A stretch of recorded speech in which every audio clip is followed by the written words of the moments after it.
Fabulous. Just fabulous. Fabulous. Oh, fabulous, fabulous time indeed. Mm-hmm. Heather, how the hell are you?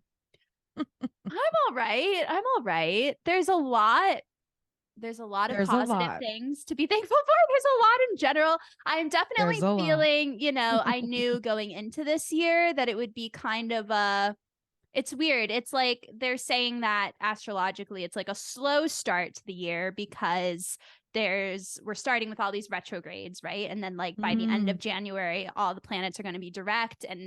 But even then it takes like a bit for the planets going direct to really gain momentum and things to start, like the energy is really going to be amped up in February. But with that being said, I feel like personally, it's like there's a lot going on, but at the same time, I like don't have the momentum I want. I hear that. Stressful. It's like there's a lot on my plate, and there's a lot that I'm still like wrapping up in order to move on, and there's a lot that I like need to get started, and I've only like kind of gotten started, and it's like I'm in this weird place. No, well, it's real. As you were saying that, Heather, my little analogies, my little analogy looking ass. I love your Pisces analogies. My little Pisces analogies, and it's funny because it's water related. It's always like, for whatever reason, I'm always relating it back to water, the element. Yes.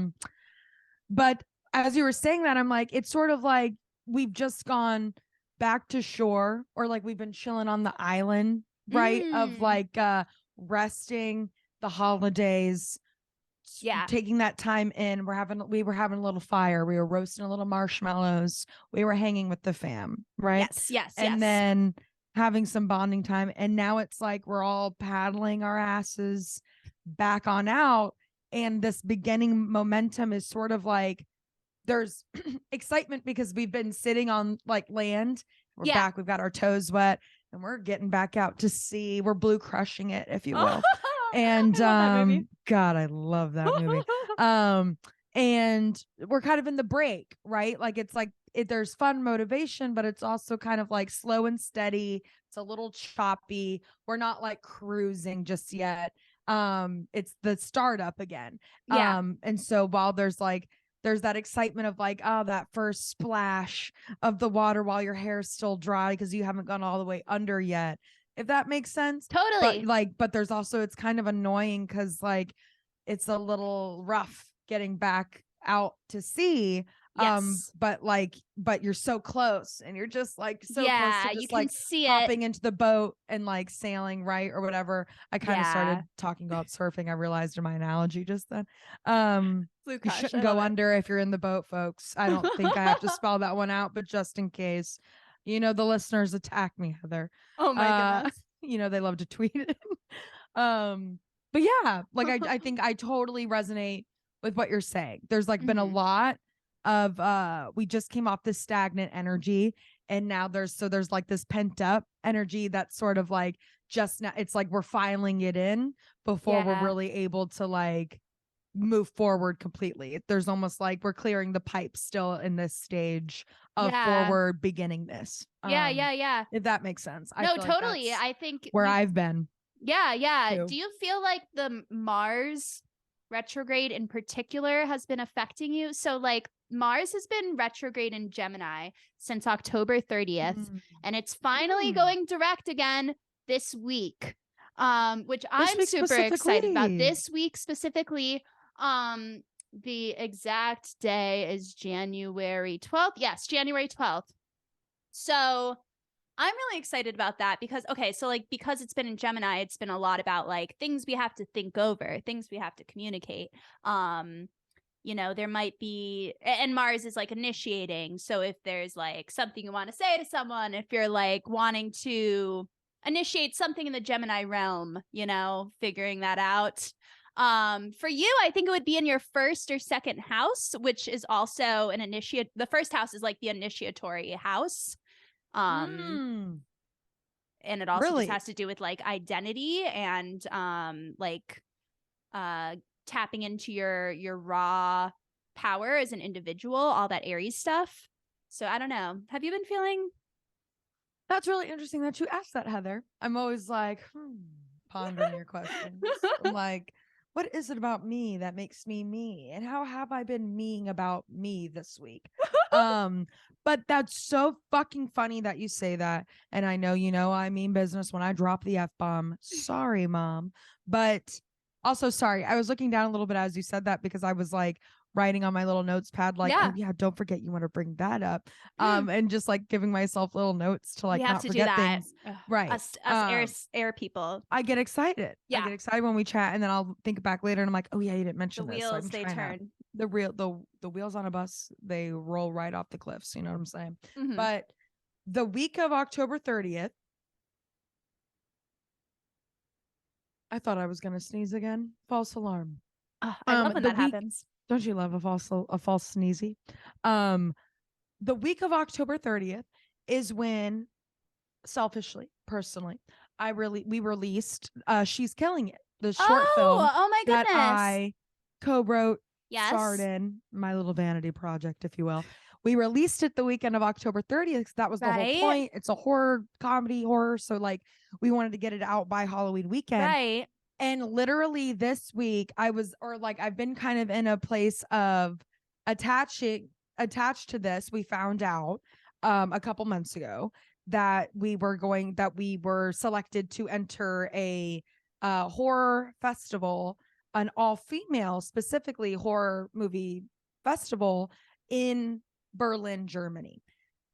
And Heather, and this is something that you know because we've been friends for a long time, and you get my vulnerable side, which I'm going to share with the folks now. Mm-hmm. I've never been to Europe, and not that you need an excuse to go. Like, it's always been a dream of mine to go. And one of my biggest regrets that I didn't just bite the bullet and do abroad, but we digress.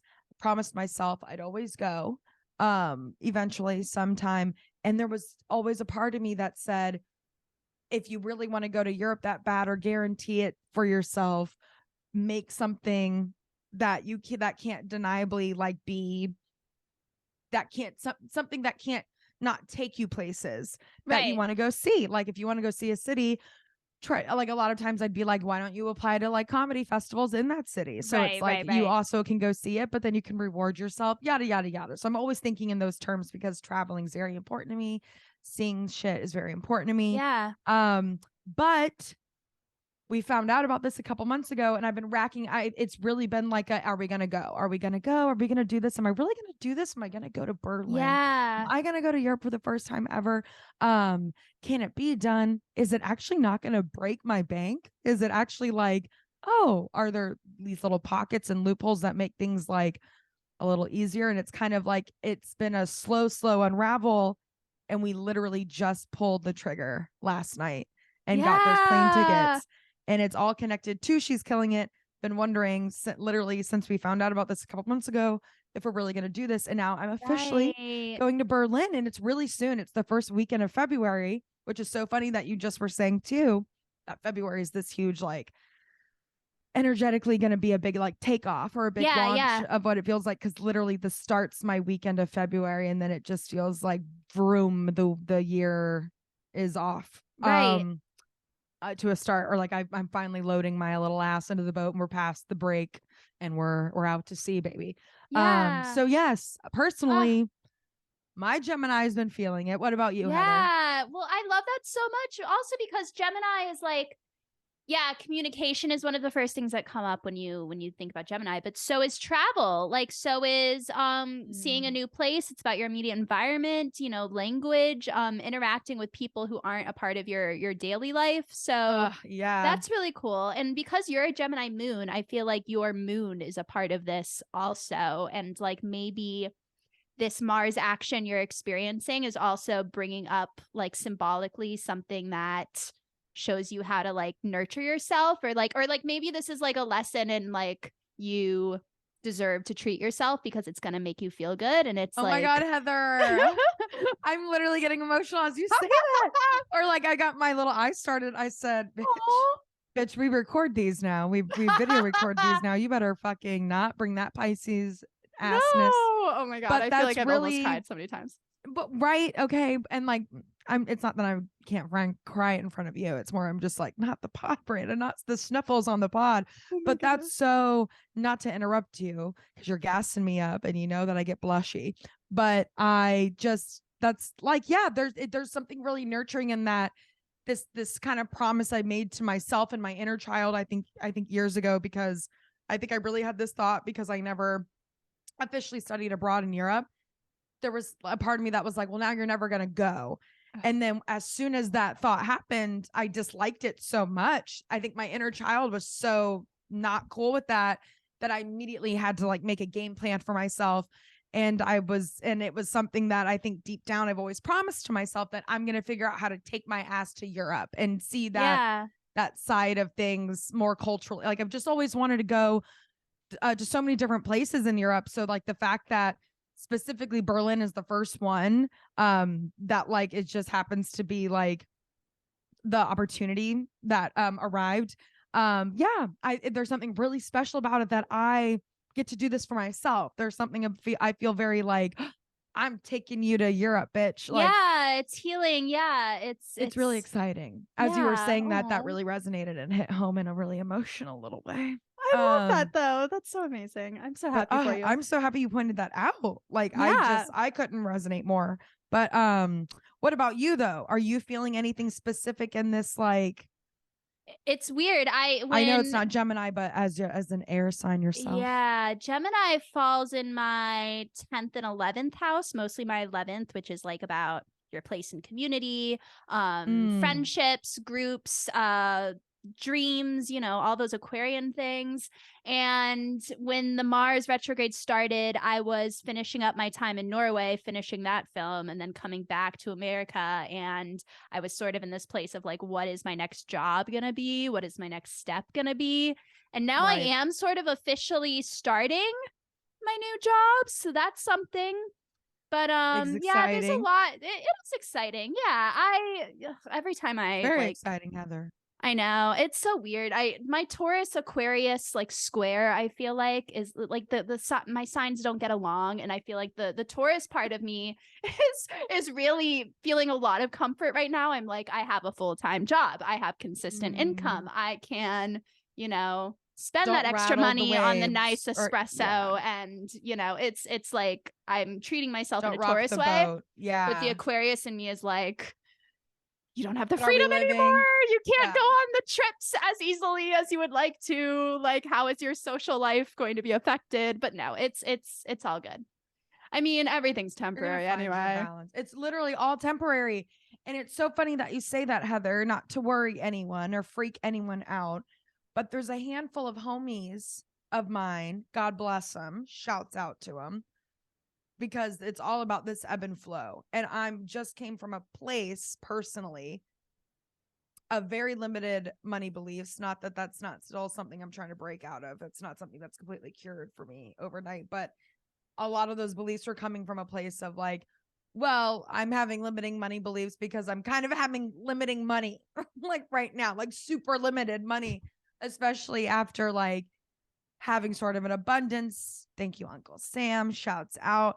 But once that abundance, like once that fountain of youth ran dry, baby. I know. Literally, that fountain of abundance, once Uncle Sam said, so there is a cutoff. Yeah, I'm with you. I felt that sharp, like drought a little bit, and was still finding my footing after just moving to New York, as a lot of people were, even if you didn't just move, or just like finding that footing if your job wasn't something you wanted to go back to, or if your job wasn't something that was able to reopen just yet, yada, yada, yada.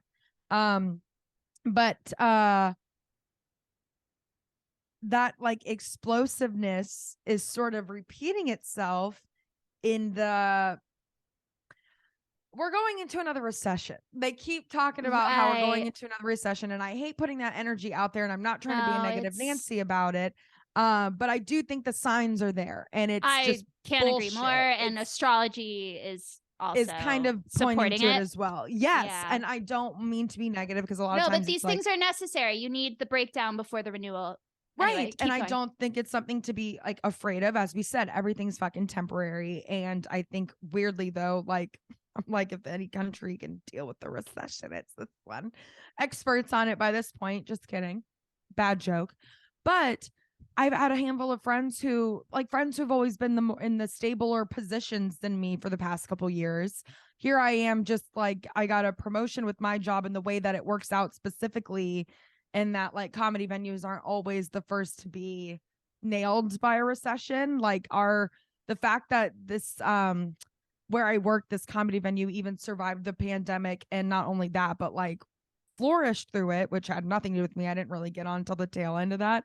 But like the fact that it survived, and that I just feel so #blessed and very grateful for the opportunities I've been given, when like friends who in my mind have been in the more stable positions for the past few years, more stably, like more, shouldn't have any limiting financial beliefs from my third party view on the whole situation, are getting laid off. And like a handful of like people that Sam know as well, because like a lot of companies are like preparing for a recession, and so they're prematurely laying off labor and stuff in a way that you just gotta it's like, even when it just made me realize, like, people that I'd counted in my mind as set, good to go forever, are getting hit in ways that I never thought they could. And it's a beautiful fucking reminder, though. I think it's so nice to be reminded that nothing lasts forever, and that everything is temporary. Literally everything is temporary. Go ahead, Heather. I'm sorry. Oh, no. I just, I'm all wound up. Reminded me. No, I'm wound up too. I'm wound up too. No, this is why this has been a huge thing that's been at the front of my mind for all of 2022. Is reading that ridiculous book, Busting Loose from the Money Game. Oh, that's not a ridiculous book. Busting Loose from Money Game also isn't ridiculous. But it kind of is. But just the cover and it's silly, right. But it's the message is, I love it. And then seeing Triangle of Sadness. The thing that's so beautiful about the movie Triangle of Sadness is like there's all these hierarchies in the beginning, and they're on this like super yacht. And, there's the lady who cleans the toilets, and there's the rich people who, get to order the nice cocktails. And then the boat sinks. And guess what? The woman who cleans the toilet is the one in charge who knows what to do. And everyone else is bowing down to her. And it's like that's Busting Loose from the Money Game is all about that, too. It's like, the money isn't real is what I'm getting at. It's literally not real. It's a game. Literally not real. It's concept. A game. The only thing that's good at it, it does not mean you're a shit person or undeserving of happiness. Not define you. Yeah. And we've gotten so lost and confused. And exactly this idea that you can even the people will go in debt to pay. People will go in debt financially to pay for a guaranteed career that might not be fucking guaranteed. Not trying to shit on anyone's like choices as a theater maker myself, but like exactly, it's kind of a beautiful reminder. Exactly that, like, I just think we did the right thing, Heather, and like pursuing the passion. You're gonna figure out how to survive. You're gonna figure out how to live, because you could always lose your job, even if even if it was like. Not to say that like the homies of mine that I know who just like lost their jobs or have been laid off. It's not to say that they won't get amazing jobs from this still by any means. But I can't imagine being someone who got so obsessed with the idea that money would never be there that they chose something to like secure it in a way that's like, oh, but you could.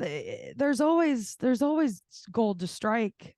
Yeah. Anywhere you decide, there's gold. Yeah. To strike. I don't know. Sorry. Go on, Heather. I railed away. Like anything went off the rails. I did on a dime. That's the thing. It's like everything literally is temporary. Most things aren't real. I was about to say something really corny, but the only stuff that is real, like love, is the only shit that's not temporary. It's it's well, and it's like that cliche that I love saying. That's like the only thing I know for certain is that like I don't know shit about shit. Like that's the only thing I know any real shit about, is that I don't know shit about shit. It's the only thing I know for certain, in a way that is just like, I love the uncertainty of this life on the flip of that as well. I think without it would be so boring. I know. I'm leaning into that more. It's like, yes, let's embrace the mystery. Let's be curious about what's going to happen. Let's embrace the life part of life, shall we? Yeah.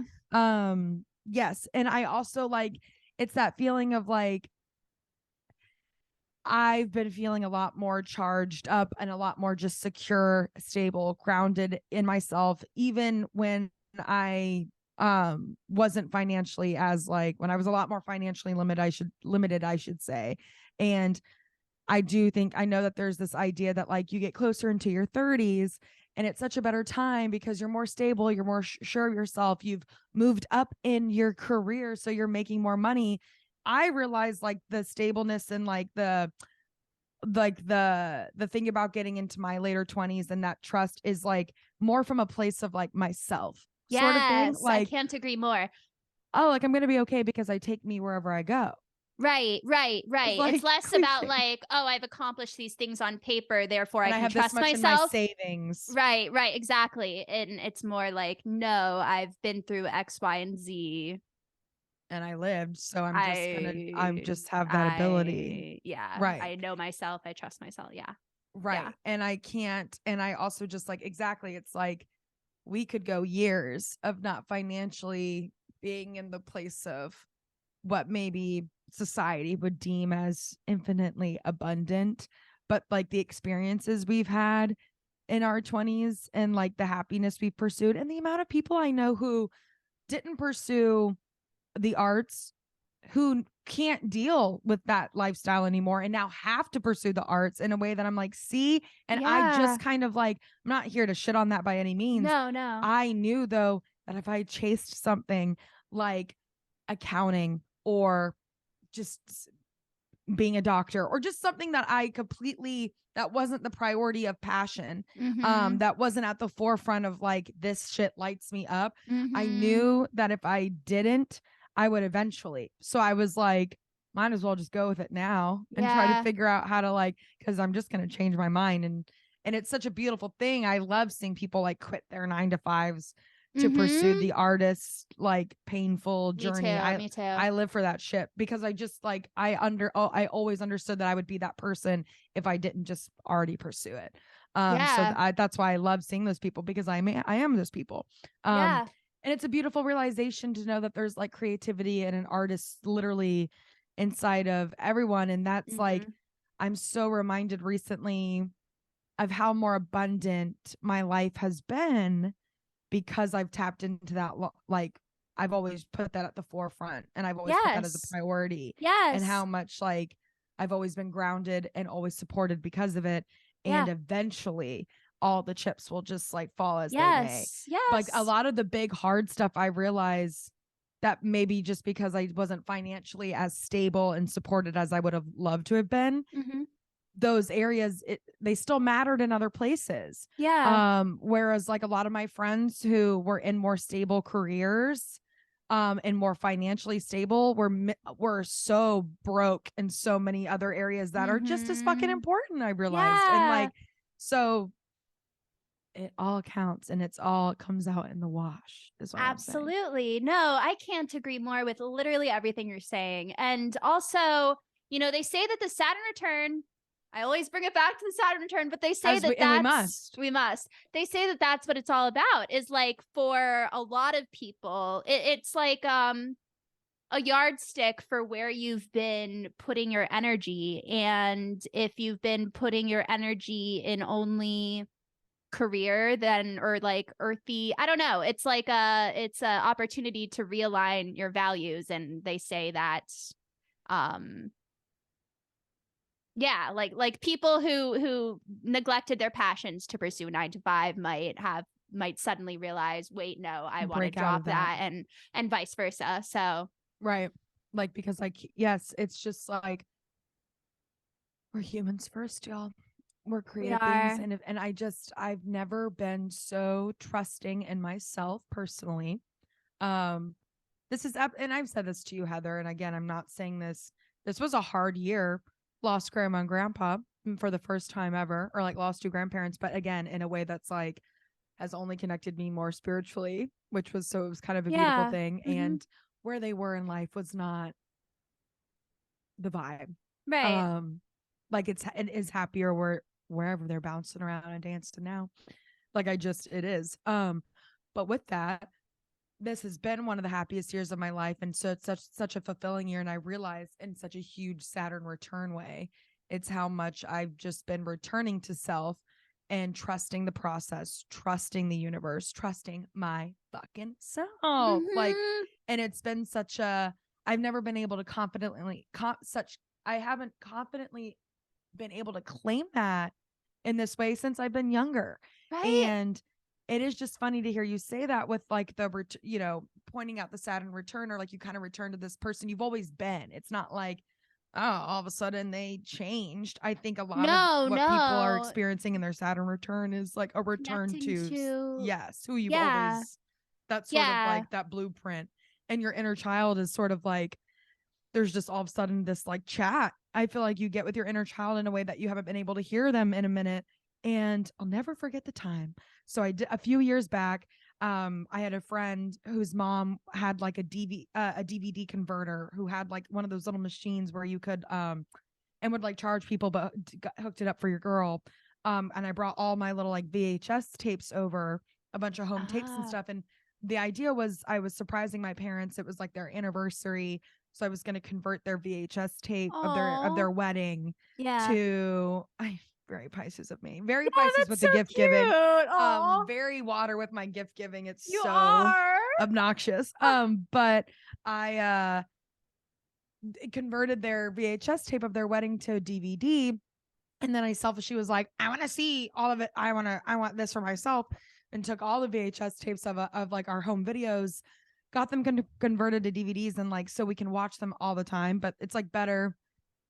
This is taking too long, but it is better if you want to do something like that. I'm like, go to Sharon in Jacksonville, even if you don't live there.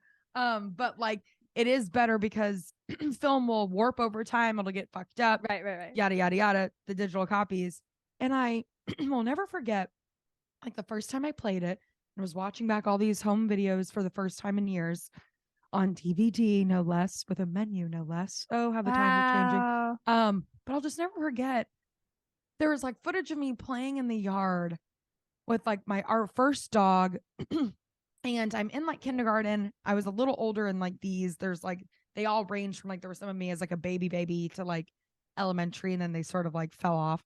But I was like watching footage of me that like, even at that time, I had no idea I was going to be seeing later. In the moment in that video, I wasn't like, I didn't have the awareness yet of like what video meant, what it means, how that might be around forever, what it meant in the moment of like, I might see this as an adult, like a capsule. I was just being my fucking self, not even really aware of the camera, free in my backyard, kind of singing, kind of dancing, kind of just running around. Aww. And Heather, I found myself jealous of me, like jealous of myself. This is so profound. This is like, I was just like, who the fuck is she? Who the fuck does she think she is? And like, wow, this air I just had about myself, because like I hadn't lived enough yet, and not enough people had been mean to me yet. And like, that brokenheartedness hadn't, like the roughness of the world just hadn't seeped its like, that energy, that outside energy hadn't penetrated its like self into like my force just yet. I was living in this like really protected, secure, safe childhood bubble that I have captured, like just a real genuine authentic moment of it, like in just one little clip captured.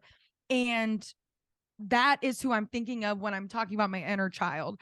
And it's the same fucking girl that I'm jealous of, when she was just doing her thing, not aware of anything, was just literally being her and free outside, breathing in the Florida air, playing with her dog, like just free. It was like I captured free, like a literally little lightning in a bottle moment of myself. That's such a beautiful thing. And it was so like, it literally hit me so hard to see that. And that's like, yeah, I'm not kidding. That's my inner child when I think of that. And like, when you're talking about your inner child and you're healing and you're returning to self, if you don't have a little DVD of like footage of yourself just yet, you got to find something like that, or like a journal, or even maybe a stuffed animal. Like, I can't be more direct, y'all, with like really understand what your inner child looks like, what she thinks, what she feels, what her favorite things are in that moment. Because when you really bring it back to that, I'm getting emotional again, Heather. God damn I want to it. cry. I know. But like when I think of her in that footage, that like look like if we were to have a conversation right now in this moment, like how stoked she'd just be on life that we even made it this far, that you have a boyfriend, like that would blow her mind. Like you live with your boyfriend, he has a cat, it's the prettiest cat you ever seen, like your boyfriend plays music, you have a podcast, like you do comedy and live, like that. I just can't, like I really, she's who I picture, this like little bitch that I was jealous of, who is me. And that's what this whole fucking Saturn return has been. It's been like rewatching that clip. I love everything you just said. I'm so sorry for that whole No, that was so amazing. I'm so glad you shared that. And it's so funny because I do this storytelling event once a month with two of my best friends. Fucking do. Jordy and Demery, and it's amazing. Jordy, if you're in LA, Demery. please come. Yes. Please. But just last Sunday we had an event and I was telling a story about basically my trajectory through theater and starting when I was 8 years old. And I was telling everybody that the first show I did was Charlotte's Web. I don't even remember auditioning. They cast me as Charlotte. And that's right. But like, I remember watching the DVD a few years ago, and like I was watching with my family and we were all commenting on how the entire time I'm on stage, and this is my first time doing theater, but the entire time I'm on stage, I'm mouthing everyone's lines and I'm telling everyone what to do. At 8 years old, my first show. God. And like, to think of me doing that now is you did that to me in college, respectfully. Like respectfully, but well, I want to get back to that place because I feel like I now am such a person who's like afraid to speak up, afraid to like put myself out there. I mean, I do. I still find ways to like express myself creatively, but right. I've lost that like part of me that's just like, no, I know my shit. I know it's what's going on. I can, and my solar return chart for this year has Leo rising and a lot of planetary positions that make me think that this is the year I'm tapping back into that. And it's yes, ma'am. But yeah, no, I love this. I'm glad that resonated with you. Or like, yes, I just like when they talk about the inner child thing and the Saturn return thing, it's so cliche, but it's like, I'm a very visual person. I almost need to like really break it down into that huge, like visual, like understanding it's very of Pisces. it. Yeah. I have to like I have to create these analogies for my own sense of understanding. It's so silly and funny to me, but and then I have to express them out loud. Share, and I'm like, this probably doesn't make sense, but hear me out. But yeah, no, that's beautiful what you said as well, Heather. Like that, exactly. It's that owning it. It's like that freedom to be free, the confidence to like own that and not apologize for that. That's right. That's what it was too. Oh my God. Last little tangent I'll say on this too. Like, especially we have a lot of female listeners of this podcast, and it's no surprise to me that women really flock and are attracted and find this common sort of sense of understanding, groundedness, resonate, like ways of resonating and relating to other women through astrology. Yeah. It just doesn't surprise me. Like, of course, men don't believe in it. And of course, they don't really sit around and chatting about it because what the fuck? They have no time to sit and talk and get deep and meaningful in a way that I just feel so sad for them. I do sometimes. Anyway, but sorry, no time. Got to focus that energy on myself and my girlies. But like, it's no shock to me that women pay attention to this shit more, that we feel affected by this like shit more. Because that's when I was watching that footage too, like, especially for fucking women, this inner child thing, I was jealous of her because she didn't have this weight of like, I was just so young in this footage that the weight of like what it means to be a woman and society's responsibilities hadn't been thrusted upon my fucking plate yet, like without my fucking consent yet. Right? Like, I know. I was free in a way that like that all that shit hadn't bogged down on me. And I think that's also why I was jealous of her, because like I'm like, she doesn't know what's coming. And I'm like, she doesn't know what's coming. Like, I don't like it. Made me like, I want to protect her. Like, if this isn't the world that she was promised, I'm going to create this shit for myself. We're not going to create that world in here. Like, the last thing I'm going to do to my inner child is what society's already done to her for years and what they've been trying to still do to her for years. And like, I think that like women getting more in touch with their spirituality, women have more chains to like break out of and like to break free from. Right. So we're constantly searching, and it's constantly this like looking up and outward, to like, because, and yeah, of course, why would men need to do that? They're already up at the top. What, look up at the stars for what? I am the stars. Society say the men. supports the male. I was gonna say like the male archetype a little bit more. I feel like the it's built around them, right? And so women are constantly like having to create their own, and it's just so funny to me that ours isn't like that. The male archetype is actually what's created, but astrology is fake.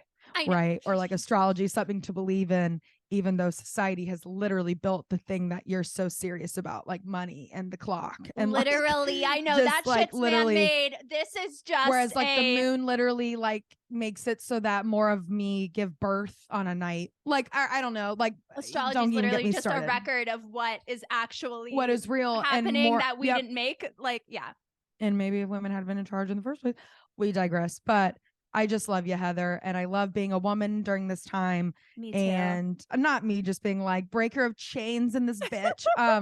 But I know we're going to move on to these birth charts. But yes, everyone nurture that inner child, give her a little kiss, tuck her in, feed her the bedtime story that society won't. Yeah. I'm so Alrighty. emotional right now. That was so beautiful. I am too. I'm getting a little prickly in the eyes. And we're back. We are back. Ready for some birth charts. Ready for some birth charts. Heather, would you like to start us off as the astrology queen, the astrology light of the astrology lighthouse, calling our ships in? I'm doing a lot of out to sea this episode. Yeah, I love it. As the astrology sailboat, no motor, no brain, no light behind my eyes. Just coming home into your arms, where it's warm, where it's safe, where the knowledge is. I haven't seen The Lighthouse. Nobody spoil it for me yet. Anywho, go ahead and start us off if you'd like. This is very Saturn moving into Pisces. Is that the tone? That's the tone. I don't know where I went just then. Go on. So I love it. Our last Capricorn birth charts. Sorry. Yeah. Just wanted to point that out. It is, isn't it? They are, aren't they? I think it's our last Cap episode. Released, it'll be the 12th. I could be jumping the gun. I think we might have one more, to be honest. Okay, I apologize to the fans. But it's right at it. Next week's episode is going to be like right before Aquarius. So just one more. But this particular Capricorn that I chose Ruh-roh. Just kidding. Amuses the hell out of me. I have been recently, my friends and I have had a lot of amusement watching Tyler Henry, the Hollywood medium. Just I don't know how you feel about mediums. My mom is obsessed with them. Like in like a positive way, or in like a positive way. As soon as at it way. No, in a positive way. She genuinely thinks it's awesome and loves it. And she's really into like past lives and future lives and reincarnation and all that stuff. And I love that. Okay. Of course your mom is. I know. It's only recent. But it's so I like the idea. I like the idea of reincarnation a lot. I hope that we do get reincarnated, and astrology really does support that belief. And who fucking knows? But there's no proof to say we won't reincarnate. I think that there was once upon a time I thought astrology could not be real. I grew up with my mom who was obsessed with it, and I was like, this weirdo, she's delusional, she's crazy. And then, now really my life. Oh yeah. Up until she really gave me a reading when I was like at the tail end of high school, I was like, this is whatever. I mean, I liked the Aquarius descriptions and I liked identifying as that. But at the same time, I was like, okay, there's no power. Again, I didn't understand it. So You're like, there's no real energy behind this. It's just fun to pretend. Yeah. So I'm very careful now to not just immediately reject anything, because I have rejected things in the past and I come full circle. I was an atheist for a bit. I think it's very interesting, but at the same time, it's at this point in my life, I'll say it's very hard for me to wrap my head around and totally understand. And I don't know. I guess we don't have a ton of time to I feel like we could talk about how we feel about mediums for a really long time. It's like a loaded question. Yeah, it is a loaded question. But my whole thing is that love them, obsessed with them. Yeah, I mean, it's fun. Very much what you said. I think I've always been like, it's like magic tricks, or like there's ways to, I've seen The Wizard of Oz. There's like ways to figure out someone what you could say to someone to get them, or like by going through their bag or just judging their outfit or seeing a photo of them in the past or something. I was like, there's always a way to like lie and say some shit. And then what's so funny is that you say that, Heather, which kind of similar to my trajectory with astrology as well. I was kind of always like, you can really say anything and people will figure out how to connect to it. And like people will still say that to me all the time about astrology. And I'm like, I hear you. I said that before. Like that's exactly how I felt about it. Until I had a reading, or then until it got to a point where I can count on 4 separate occasions, like specific core memories of like guessing someone's sign accurately upon meeting them and talking with them for a little bit and like just like getting that vibe. And that's when I remember the first time I guessed someone's sign correctly and was like, oh, it's real. Like I remember totally being like, oh my God, it's totally real. Yeah. Sorry, last thing, but like just kind of what you were saying. Where the fuck was I going with that? Just like what you were saying, the medium thing was always kind of like, until my grandpa passed away and I had that dream that I still am like, it's wrong to call it a dream because that's not what it was. Yeah. I don't know if it was quite a vision, but it definitely felt like a message. And my papa is a Pisces. God bless and rest his soul. Papa Clifford Graham Lenski. Oh my God, it's Clifford Walter Lenski. My dad is Andrew Graham Lenski. Sorry. But we're both Pisces. And this was a big year of the grandfather. Like this past year, I was like, it was like a knowing. It was deep in my gut. He was 90 fucking 1. So he was already getting up there and like in a nursing home. But this was like a very relevant year to the grandfather like connection to your Saturn return. The fact that this grandfather specifically, we share the same last name. He's the top of like the Lenski chain in terms of the generations and who's alive. And then I'm the bottom, yada, yada, yada. That moment of that really deep, meaningful dream that I've told you about before, where I was just like, he looked me in the eyes in it. We like spoke and I was just very aware. And it was like the last time I was able to sort of lucid dream in a long time. I haven't been able to lucid dream in a long time. Yada, yada, yada. That shit made me like, there's 100% an afterlife. And even still, I questioned it. Like, of course, he was on your mind. He just died, blah, blah, blah. But it was different. It's still something that, like, when I think about it, I get chills. I'm getting chills talking about it right now. My titties get hard. Like, yeah. Anyways, so ever since then, more recently, I have been seeking out more like medium footage and just like research, and I'm all into it. I'm definitely specific ones. Yeah, I'm definitely way more open to it now than I ever have before. Because then you get into quantum physics, you realize everything's consciousness. You take shrooms, you're like, whoa, there's so much more going on. You can't close that third eye once you open it, folks. Yeah. So anyway, but yes, I'm so sorry. I went so no, with you that, didn't. I had to ask the but question, I feel like we're kind of similarly on the same page with it. Yes, to wrap that fucking up. It seems like it. And the funny thing though is that Tyler Henry, when I first looked at this chart, I was like, no fucking way, he's a hack. Like, this is ridiculous. And then I looked a little closer and I'm like, okay, wait, I see it. But so you know, when you think medium, you don't think Capricorn. I'm sorry. You think that's Pisces, what's extra. You think water. You think maybe Or air, honestly. maybe Aquarius. Yeah. But or something Capricorn, performing, maybe even fire. Just not earth. right, Anything yeah, but earth, maybe, honestly. yeah, exactly. So Tyler Henry has a Capricorn stellium. So 3 planets lumped together in Capricorn: Sun, Neptune, and Uranus, and then Jupiter's also in Capricorn. Is that what stellium means, Heather? I'm sorry. Yeah, when you have a bunch of planets clumped Never together. heard that word before. Yeah, technically it's when a bunch of planets are in conjunct. That's another word I use a lot. Conjunct means that they are at least within 10 degrees apart. And then if it's multiple that are within 10 degrees apart, it's a stellium. So all those planets like work together in connection. I have a giant stellium in my chart. I wonder if I do. Okay, sorry, keep going. Yeah, you might. So he has his Capricorn stellium. He has Virgo rising. It's like, it's not what you would expect just looking at it immediately. Libra moon, which I think when you watch his show, the Libra moon is really pronounced. Like, he has this light airiness to him. Like, his personality it does give me Libra.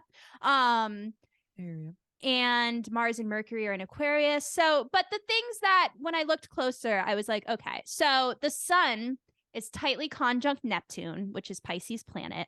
They're only 2 degrees apart. So that to me does make more sense. And then Mercury is also in conjunction to that. So there's like, there are these things that emphasize a strong connection to the intangible, to a strong intuition. It's in the 5th house of expressing yourself. And then all of this trines the midheaven in Gemini, which the midheaven is all about career. And then Saturn is in Pisces in the 7th, which I also have Saturn in Pisces in the 7th. It's, Saturn is often where you have to make a career for yourself. Like, often wherever Saturn lands in your chart, you end up like, it's where you want to master something and bring something into material form. So he has Saturn in Pisces in the 7th house, which deals with one-on-one interactions. And the thing that I constantly get when looking at my natal chart is that I'd be a great therapist or a great counselor, because I have all of these 7th house Pisces planets that are about, like, you should do work in a one-to-one capacity that deals with Pisces things. God damn. So honestly, there's a lot of, it makes sense when I look closer, and it just goes to show that the planets are just as important as the 3 signs. You really have to, it's very complex. You look at my 3 signs, you would think I'm an unemotional bitch, but tip of the iceberg. He breaks down once a day. So yeah. I was gonna say tip of the iceberg. It gets worse. She's way bitchier underneath. I'm totally kidding. No, but yeah, exactly. Like we've said, the more we study this, the more and more I learn about this shit. Because I know, Heather, you quite literally have the jump on me. Thank God for that. But like, the more I learn about this, the more and more I'm like, the 3 signs mean nothing. Like, it's so complex about a person, right? I know. Which is so funny, because once I realized that there were 3 signs, I was like, there's no point in just knowing your sun, without knowing the other 2. Yeah, that's amazing. Anything else to flag? Sorry. Also, he has another similar thing to me going on, which I think also implies a strong intuition, or the Pluto, the planet of Scorpio, which I would say, honestly, next to Pisces, Scorpio is probably the sign that I would most peg as someone who would be a medium, because they're so into like the mysteries of life. Also a very intuitive sign. My Scorpio grandpa was like so into this shit. It was like insane. And RuPaul talks about it all the time and loves this shit. So Pluto, but as a Pisces, it's fun. Right. I'm super open to it. Yeah, exactly. But Pluto is opposite the midheaven and conjunct the IC. So it's a really strong Pluto. So there's something, and the IC is about like, what is, if the MC is career, the midheaven, the IC is like what you just feel on an inner level really strongly. Like the midheaven is more how you are seen on the outside. You can't help but be seen in a public way that way. But the I see is like, you can't help but always feel that planet or it's, yeah. Does that make sense? It's like, Yes. it's a really strong internal companion. Yes. That's so, I mean, we've talked about this, that like, I think my Pisces is huge for just like the most human I ever feel is just one-on-one connection with someone. Right. So that I know. like, and that's why I've always like, I totally I know that some people are frauds, fakes and phonies. And Yeah. like, absolutely there's fake mediums, just like there's fake bitches everywhere, but in everything. But someone I was talking to about this, or Scorpio, who had their doubts on the whole medium thing as a whole, and is very like logistical about life is life, you die, it's lights off, bada bing bada boom. And I'm like, it's just not fun. It's just like, I'm like, yeah, you're probably right, but like, you're probably right, but like, imagine living with that thought. Like, like I'm gonna run away from that as fast as I can. But yeah, exactly. Like, that's like the idea to me is this one. I love this one medium. I cannot think of her name right now. And I don't want to like fuck it up, so I'm gonna bring it up next episode. But I love her, and I just get the vibe that she's so authentic and I trust her. And I think as you were talking about this, I'm like, I think she actually might be a Pisces too. And there's a part of me that's just like, you can't do this to people. You can't be this good, make this many people emotional about what you're saying, really have like your own story and be this authentically passionate and like believable, and like I just don't believe someone could like, I get that the world's a horrible place and a lot of people do wretched, awful things, but she's a medium specifically that I believe really is true to it, in the sense of like, cannot be doing all this to people if like, I don't know. Yeah. Is that how you feel about Tyler Henry? Or I guess, what is your take on Tyler Henry? Do you really like, I know judging to the chart, you're like, oh shit, real deal, especially with a lot of the extra earth. But like, yeah, how do you feel? I don't watch a lot of them. That's why I asked too. If I really had to say definitively, yes, I think he's authentic, or yes, I think he's a fraud, I would veer way more to he's authentic. Nice. Yeah. Sometimes that's all we have. Yeah. Cause I think, I don't know. From what I've watched, I also like, I study reality TV under a microscope, and I can like, I feel like I have a good eye for telling when people are in a reality TV show type setting and they're being inauthentic. And I think that the celebrities he interviews, it seems like they're actually having real reactions, and I think they would know if the producers were just like telling them. I don't know. It seems real to me. But yeah, I hear you. But yeah.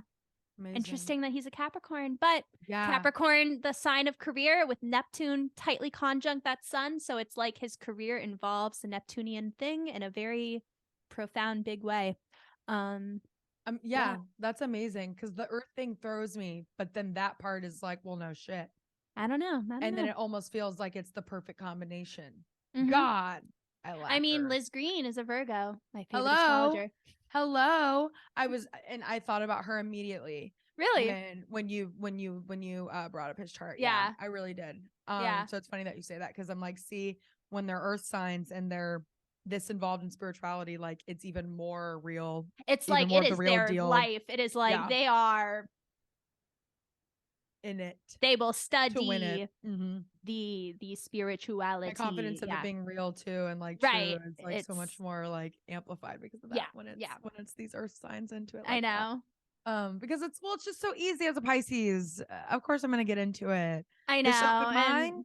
I know, and I feel like anything can get in here. People who know my personality are like, "You're so silly, Heather," but like Tyler Henry comes off as very professional. Thank you for saying that, Heather, because that is something, I don't know if you can relate to this, and I'm not trying to get shit talky, and I know we got to move on to the next chart, but I do hate when people like patronize me when it comes to astrology, or like laugh it off, or like make me feel like I'm like, dumb. you're a goofball, you're so silly, you're a dumb little bitch, some of them say. Just kidding. But like, yeah, it's almost like that tone of like, and I'm like, you're exactly who needs to tune in. Actually. Yeah. It's a language And that maybe you should takes listen to the a episode. long time to learn. Yeah. And it's very easy to dismiss it if you don't. And look at it as like, what the fuck? Or like, yeah, like weirdos, which like I do get, but if there's one thing I can't get is not an open-minded bitch. I just like, 2023. Just like, what's the point of the existence? I Come know. on, be a little Drop the flexible with it. It's ego. just life, folks. Yeah. Amazing. And with that, this next motherfucking Capricorn, shocked me, or their chart shocked me, but it's really funny to hear you say like, with the Capricorn or like the Earth that we just saw with Tyler Henry, and like the career aspect. This is always what I've said about this person because I've defended this person a lot. But Zooey Deschanel, no other. The longevity of a career, started out as a model, is gorgeous, model beauty, but then also like genuinely a very good actress.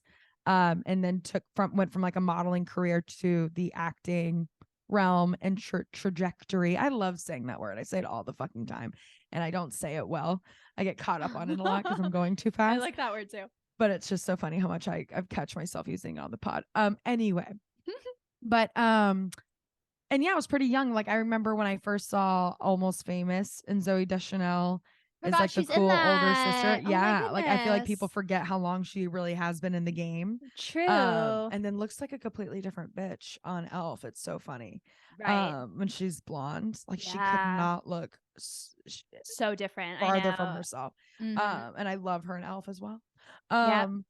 But yeah, and then her big, of course, the big 500 Days of Summer role, which is when everyone started dubbing her like the manic pixie dream girl, which then grew into like New Girl. And I was a big fan of New Girl, still am, love the show a lot. Or like I fell off of it towards like the end of the couple last seasons, but I think it's so funny. Some of the best comedic performances I've ever seen. Schmidt is maybe one of my all-time favorite TV characters. He's up there with Ross from Friends. Like they're in that same element of like that physical fucking comedy is so good. It's funny. And their character, they just have their characters down so well. But I always defended this. I always fucking defended this because it would piss me off when people said this, but especially women. I felt like other women would really attack Zooey Deschanel, and I get it because a lot of women are very angry about the manic pixie dream girl role, and the fact that it's created by a man with this idea that like a man wrote this role of a woman to kind of describe like this is what like men like a mysterious, quiet girl who keeps us on our toes but isn't too forward, doesn't like express herself, like is just like sort of the damsel in distress, but in quirky distress. Like she needs us, but she's wearing that little plaid skirt because she doesn't need any. I don't know. You get what I mean? Yeah. But it is just like the flag Zooey Deschanel received for this role that she did not write and did not create. Like a bitch has to be about her bag. Like women already have an uphill disadvantage in Hollywood. Zooey Deschanel's been in the game a long time and she is like a privileged woman in Hollywood. Don't get me wrong, but still like women, this idea that like Zooey Deschanel's from a time where she could just write her own roles and like create these roles for herself, like that wasn't possible. B, she didn't do this to herself. She's an actress like anyone else auditioning for a part and then like played it well. And it always really pissed me off the flack that she came under for something she didn't, I don't think was her like fault. Anyways, and she's always said this even about being Jessica Day as New Girl. Zooey Deschanel has always been like, no, I'm not her. Like she's fucking annoying sometimes. I think just someone needs to slap her, essentially. Maybe I embellished, but like, yeah, like I just always was like, to me, it's such a sexist idea that Zooey Deschanel should be blamed for this manic pixie dream girl role. And then it's so extra fucking funny to get a hold of her chart and see that she not only has a Capricorn sun, but a Capricorn moon. And what's that? I'm sorry, Heather. A Capricorn rising. So she's not only triple Earth, she's triple Capricorn Triple Cap. in her main 3. And I'm like, I knew it. As someone who is Mhm. a triple Manic Pixie Dream Girls, God bless them, but they're not earth signs. Like Manic Pixie Dream Girls are air. I don't know. They're either air or like they could be water. But I feel like they lean more air, or they give that vibe. At least air, like sun. Yeah. I would maybe say, or like air rising. Yeah. But then like, or even like maybe like a fiery moon, or like a fiery rising with like an air moon, some type of balance like that. But yeah, to me they're just like they're not earth. So that was extra refreshing to get a hold of her Yeah. chart. Yeah, I feel like the 500 Days of Summer character is probably I would say a Gemini. Personally, that is literally how I feel. That's how I feel. Maybe some Aquarius. I don't know. Kind of like lacks the self-awareness, Mhm. but kind of like because Aquarius I don't has need a lot to of self-awareness for air. I feel like. Yeah, that's true. They have like a big bird eye view of to like a a default. lot of like yeah. or to a fault. Honestly, not a it was my best friend Katie growing up with her that made me more self-aware in a way that I did kind of hate. But there'd be times I was like, thank God Katie was so much more self-aware than I was and taught me to like what things to look out for. But then it The made me blessing and a also curse. realize, yeah, life's more painless for the brainless, as they say. Literally, Not to quote the Wicked, but like, no. yeah, like that's why I was True. kind of like, but like it was her Aquarius, her little Aquarius ass. Anyways, Mhm. but I feel like Gemini is a lot of Gemini suns I know. I feel like especially women Gemini suns maybe give off the element of like carefree, Yeah. just vibes. Air is very whimsical, Following very, the fun. Yeah. Exactly. Yeah. Little offbeat. And that's what like 500 Days of Summer like Yeah. gives. Yeah. The triple Capricorn thing is so It's wild. I couldn't interesting. believe that. My jaw dropped when I saw that. Also, obviously because it's triple cap. Well, I guess it doesn't have to be this way, but it is a stellium. The including Mercury. It's also a stellium. Also a stellium, because the moon and Mercury and the ascendant and the sun are all, it's 23 degrees, 24 degrees, and 26 degrees. So they're all very closely together. So yeah, I wonder what she's like in real life, because it's also interesting. I feel like she's chill. Yeah. Or like as we talked about, well, like the way her signs, right? Like not only is she a triple assigned, so it's kind of like it almost cancels out because she's just like aligned probably. All the planets herself. or all the signs are getting along. Yeah. It's right. It's same triple cap on top of that. Yeah, which is pretty solid. So that's why I feel like she's just kind of like vibes. Yeah. Or just like whatever. Yeah. Weirdly.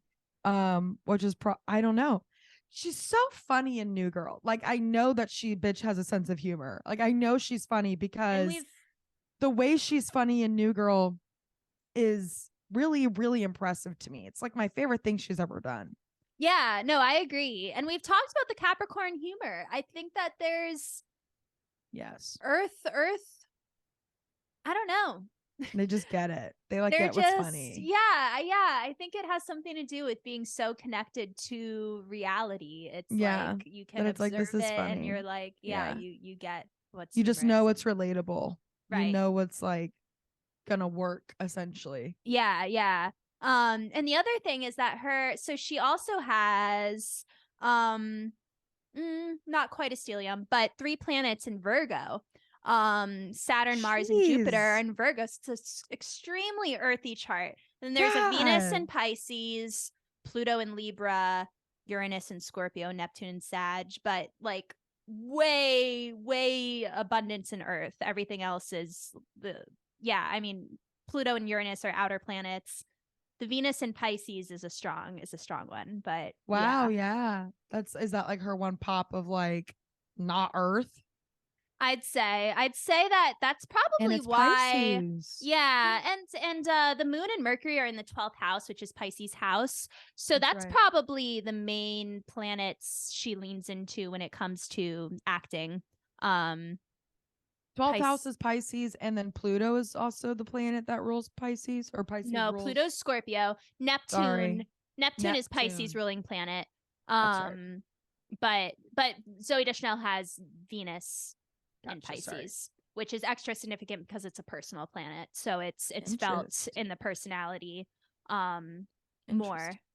Sorry, keep going. Yeah. So I think that, and it looks like that Venus is in the first house. So yeah, it's like the chart is interesting because it's like a lot of planets. It's the opposite of my chart where like I have a ton of planets on the right side of the chart, which is like all of my energy is focused outward and with one-on-one relationships, and it's almost like I form my personality based on who I'm interacting with, whereas like this kind of chart is like really, it's a really strong individual who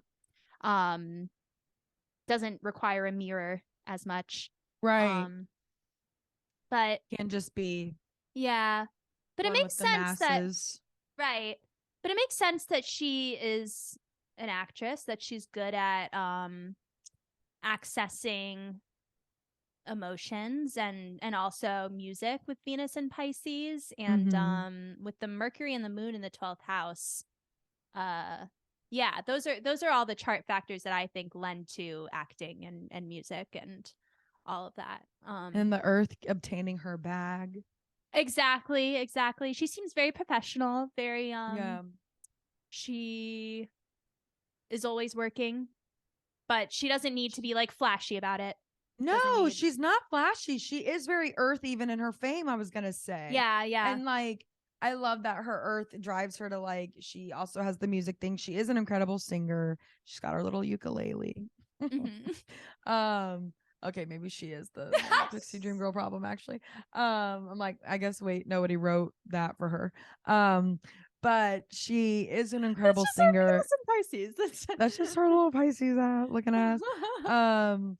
But yeah, she has an incredible singing voice, and then she dated the guy for a while, the Death Cab for Cutie guy, and like I do think she's really connected like musically, and like it makes sense to me that she has different outlets to express that creativity, and she's like modeling, acting, music, like she's all over the place, but like good with it. It's not just like that Gemini of like, or like that airness sometimes of like, oh, I'm involved in everything. It's like I'm involved in everything and I can also make money from it, because of the Earth.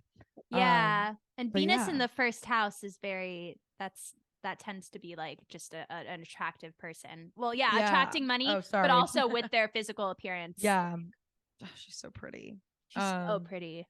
Inside and out. Zoe, Tyler, come on the show. Come on the pod. Amazing. All righty.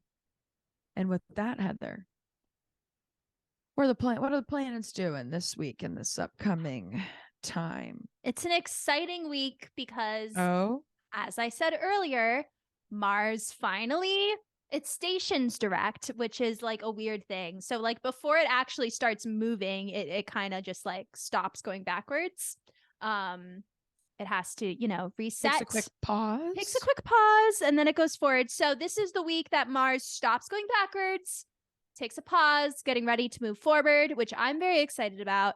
So that's on January 12th. Mars ends its retrograde, stations direct. And at the same time this week, on January 18th, so within the same week, Mercury stops retrograding, which is really cool because Mercury is Gemini's ruling planet. So we have Mars in Gemini going direct after it's been retrograding since October, and Mercury going direct which is Gemini's planet. So both are dealing with like communication, travel, your immediate environment, things like that. So if there's been if you've been feeling like there's been delays in that kind of area of life, or things just haven't been picking up steam when you've been hoping they have, finally we might be feeling some forward momentum, feeling like we have the energy to say what you need to say, to go where you need to go, to do what you need to do. So, I love that. Big week. And at the same time, the other thing that's happening this week on January 15th, right between these other two transits, Venus is going to form a square to Uranus And that's kind of cool too. I feel like it all goes together because Venus is in Aquarius, which is another air sign. Again, dealing with communication. And Uranus has been retrograding in Taurus. But yeah, so this Venus square Uranus, and Uranus is Aquarius's planet. So a lot of air going on. Oh, I see. A lot of themes of communication, but Venus is about values, and obviously Venus deals with love, what we're attracted to, what we want, what we desire. And Uranus, being Aquarius's planet, can bring like a lightning bolt of fresh insights or surprises or shakeups that help you look at things in a new way. So that's also happening. So there might be around January 15th, there might be some sort of surprise or new insight or information you get that helps you define your values a little bit more clearly or understand what you want a little bit more. So I feel like all of this energy goes together. It's like communication and it's like all intertwined. Yeah. I think forward momentum through new information, new insights. I love that. Yeah. That was all really huge. That was insightful, Heather. You little Aquarius. That's really interesting. I'm excited about it. Yeah. I've been waiting for these retrogrades to be done. As an air sign myself, I feel like my brain just goes on loops and I am ready to have like a pop of fresh, like an interruption from the loop, if you will. Yes, exactly. Yeah. Exactly. It's so nice to get like, we're out of this stagnant before this like forward shift. And then fun. And the rest of the month. Yeah. And the rest of the month is only more forward moving shifts because all the planets are going to be direct finally after so long of Uranus retrograding, like finally at the end of this month. Everything's moving forward. So it's really cool. Including us, Heather. Including us. Spiritually, symbolically. In every way. Yeah. No, I can't wait. Oh, that's amazing. I just literally took notes on all that. Oh, yeah. I'm like, I'm going to put all this in my planner. Yes. Don't forget. Yes. That's amazing. I'm so excited. Yeah, me too. Well, listeners, you heard it here first. Stay tuned. Stay on your board. Just ride the wave, baby, as we always say. It only makes sense that I bring one last little ocean analogy into the mix here, into the episode. But just grip your boards. Don't forget you waxed them and you got your ankle strap on. So hey, even if you fall off or get knocked around a bit, your board's right there, baby, and you know how to get back up. All right. So just stay on your boards. We're coasting. Use that core strength. Yes, use that core strength. Put all the power on the four corners of your feet like you do on your yoga mat, folks. I love this. And just stay on her. It's surfing. You know the nature of it. It's gonna get a little rocky at parts, but the whole point is like how good it feels to get through that spiral, that tunnel. Once you finish that wave and you punch the air and you're on the cover of the magazine, like in Blue Crush, another Blue Crush reference. All right, I'll watch it. For the 100th time. I know. No, yeah, that's really exciting, Heather. I resonate a lot with that, or I'm going to be on the lookout. I'm going to be gripping my toes on the edge of the board. And with that, I'm not afraid to fall off a little bit because you know what? If I do fall off, I'll just simply remember that it's temporary. It's just the ebbs and flows, folks. All of it's temporary. That's the beauty of it. The more you're on board with that, literally, the more fun it is to play and to ride. Exactly. When you're just like not going to get eaten by a shark and that the worst thing that the universe is going to do to you is like knock you off your board a little bit. Crash your head into a rock. Doesn't that happen at Blue Crush?